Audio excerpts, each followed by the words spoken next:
Thank you, Mr. Chairman, and thank you all for enduring this last couple of hours. My friend from Virginia said this hearing is a sham, and he and I may agree on that, because for the life of me, I don't know why you all had to be called up here in front of us.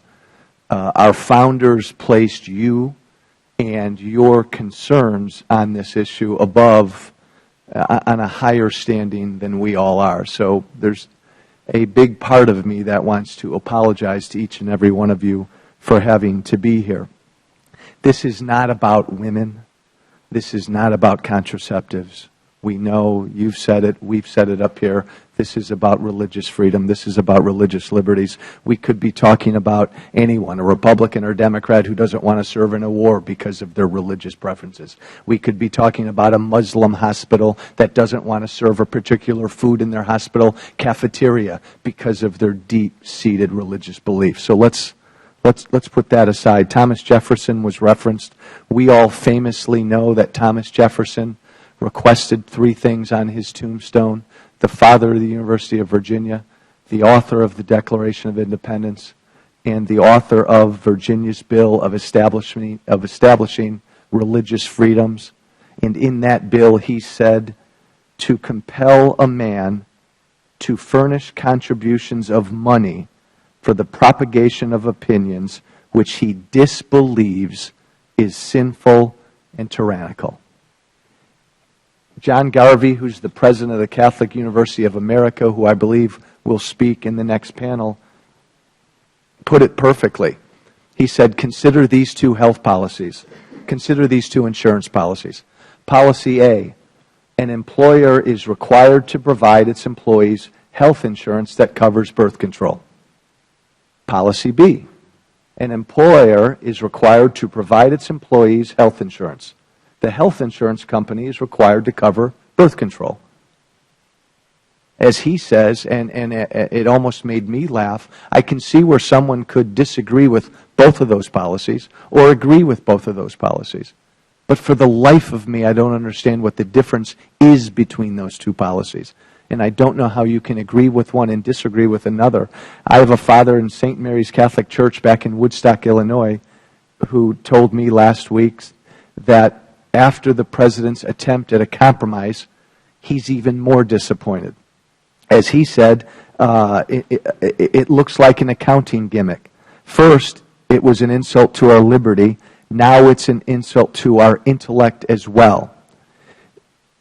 Did any of you, maybe I missed this earlier on our panel, support Obamacare in its beginning 2 or 3 years ago?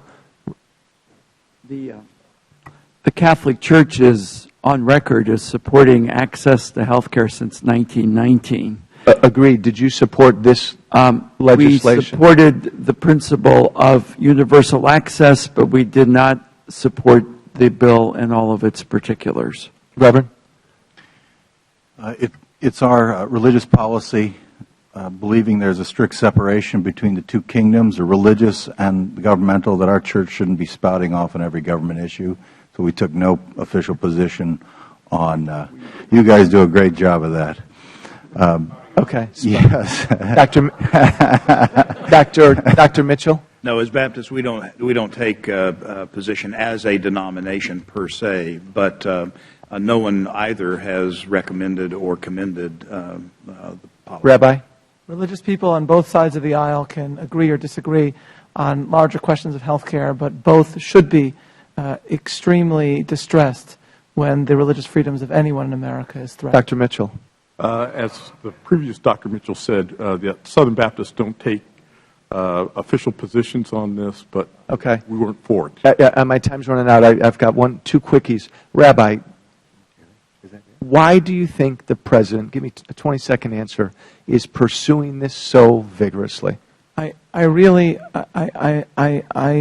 the same question, and I just don't understand why he is seemingly so, in this situation, the President and the administration just do not seems sensitive to the religious concerns. Okay, and let me, just as my time runs out, let me quickly rephrase a question my good friend from South Carolina asked.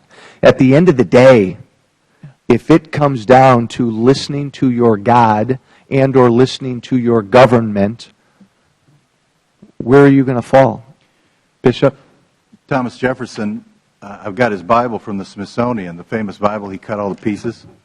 And I would have something to say against some of the bits he took out, but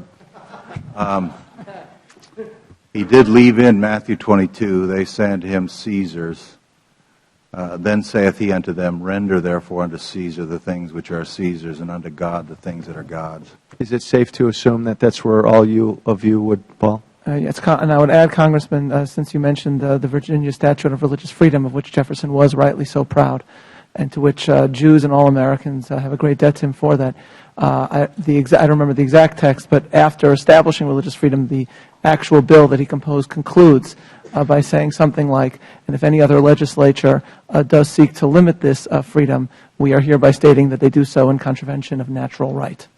I think the